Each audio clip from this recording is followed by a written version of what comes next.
বাঙালি নববর্ষ ও চৈত্র সংক্রান্তির অন্যতম অনুষঙ্গ ঐতিহ্যবাহী খাবার পাঁচন। চট্টগ্রামের অলিগলি থেকে শুরু করে বড় বাজারগুলোতে এখন পাঁচনের উপকরণের পসরা। একই সঙ্গে ভিড় বেড়েছে মুড়ি মুরকি আর নাড়ু মোয়ারার দোকানেও। তবে উৎসবের আবহে অস্বস্তি ছড়াচ্ছে ইলিশের দাম। ২,০০০ টাকাতেও মিলছে না কাঙ্ক্ষিত ইলিশ।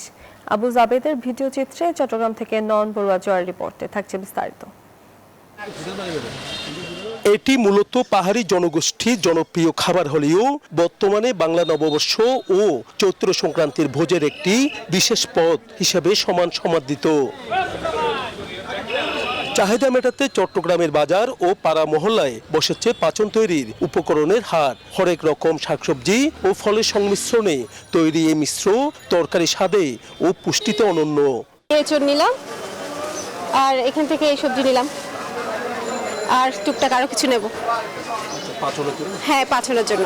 কাঁঠাল আছে, লাউ আছে, পেঁপে আছে, ফল আছে, তারপর বাঁধাকপি আছে, গাজর আছে, কলা আছে, বিভিন্ন আইটেম সবগুলোই মিলে প্রায় 50-60 আইটেমের সবজি আছে এখানে সবগুলো। বাঁধাকপি আছে, টমেটো আছে, তারপর আপনার বেগুন আছে, মিষ্টি কুমড়া আছে, আপনার ওই বাংলা খেজু আছে, আদা মঙ্গিন আছে, তারপর মিষ্টি আলু আছে, আনাজি খেলা আছে।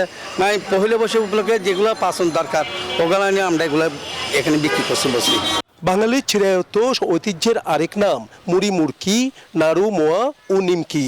চট্টগ্রামের দোকানগুলোতে ক্রেতাদের আকর্ষণ বাড়াতে নান্দনিক সাজিয়ে রাখা হয়েছে এসব লোকজ মিষ্টান্ন। ওই মুড়ি, চিড়া, এমনকি চানাচুর বিশেষ সবকিছু আমরা ওইটা রাখছি। আপনার মনে করেন তিলের লাড্ডু আছে, এরপরে আপনার মনে করেন মোয়া, বিভিন্ন আইটেম গুলো আছে। এটা কিন্তু সবাই নিয়ে যায়। আমার অনেক মুসলিম কলিগরা আছে, ওরাও কিন্তু নিয়ে যায়, খ্রিস্টান কলিগরাও নিয়ে যায়। কিন্তু এই যে আমি আজকে খইয়ের নাড়ু নিলাম, তারপরে মুড়ি মোয়া নিলাম, তারপর নারিকেলের নাড়ু, বড়ইর নাড়ু।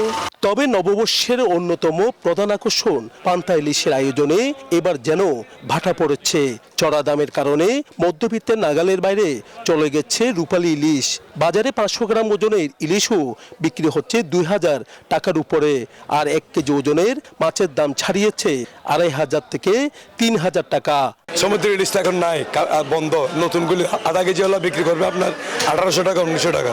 আগে যেরকম বৈশাখ উদযাপন করতে মানুষ সুন্দরভাবে, এখন আর এইভাবে সুন্দরভাবে উদযাপন করতে পারবে বলে মনে হয় না। এইদিকে উৎসবকে কেন্দ্র করে কেবল ইলিশে নয়, দাম বেড়েছে দেশি মুরগি, গরু ও খাসির মাংসেরও। বাজারের এই ঊর্ধ্বমুখী দামে সাধারণ ক্রেতাদের মধ্যে বিরাজ করছে মিশ্র প্রতিক্রিয়া। নয়ন বড়ুয়া জয়, নিউজ 24, চট্টগ্রাম।